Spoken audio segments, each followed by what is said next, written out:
Hi everyone, welcome back to my channel. ఎవరైనా first time చూస్తున్నట్లయితే like and subscribe. ఈరోజు కరకరలాడే మంచి స్నాక్స్ పకోడీ అయితే ఎలా చేయాలో చూపిస్తున్నాను. ఇప్పుడైతే ప్రాసెస్లోకి వెళ్ళిపోదాం.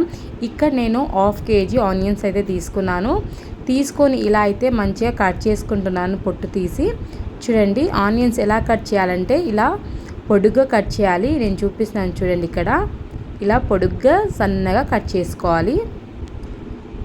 ఇలా కట్ చేసుకున్న తర్వాత పచ్చిమిర్చిని కూడా అలాగనే కట్ చేసుకోవాలి.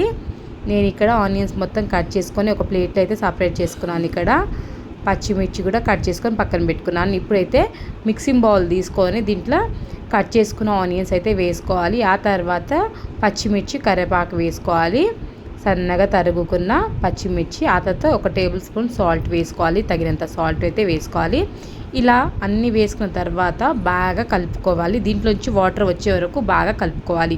ఆనియన్స్ నుంచి వాటర్ అనేది వచ్చేస్తుంది. మనం ఎక్స్ట్రా వాటర్ ఇవ్వాల్సిన అవసరం లేదు. ఇలా కలుపుకున్న తర్వాత జీలకర్ర, ధనియాల పొడి, గరం మసాలా పొడి, ఇంట్లోనే ఫ్రెష్గా దంచుకున్న అల్లం పేస్ట్ వేసుకొని ఇంకా మంచిగా కలుపుకోవాలి అన్నీ కలిసే విధంగా.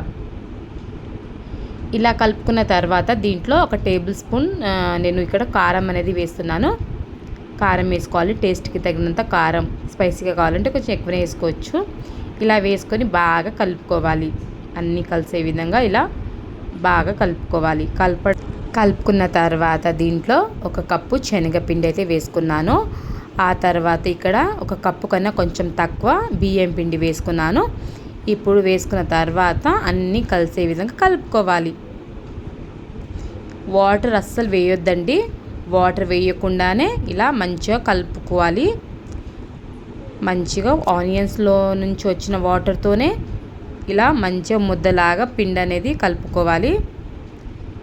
ఇలా అయితే కలుపుకున్న ఇప్పుడైతే డీప్ ఫ్రైకి కావాల్సిన ఆయిల్ అయితే వేడి చేసుకోవాలి. ఇక్కడ నేను స్టవ్ మీద ఆయిల్ అయితే పెట్టేస్తున్నాను. ఇలా మంచిగా వేడైన తర్వాత బాగా వేడి చేసుకోవాలి ఆయిల్.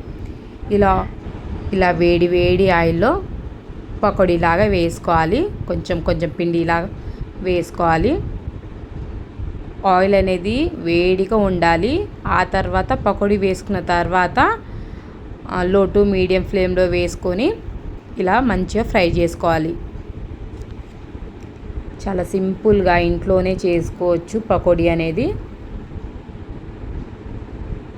మా పిల్లలకు చాలా ఇష్టం పకోడీ అంటే, అందుకనేసి చాలా రోజుల తర్వాత మళ్ళీ ఇప్పుడైతే చేశాను పకోడీ.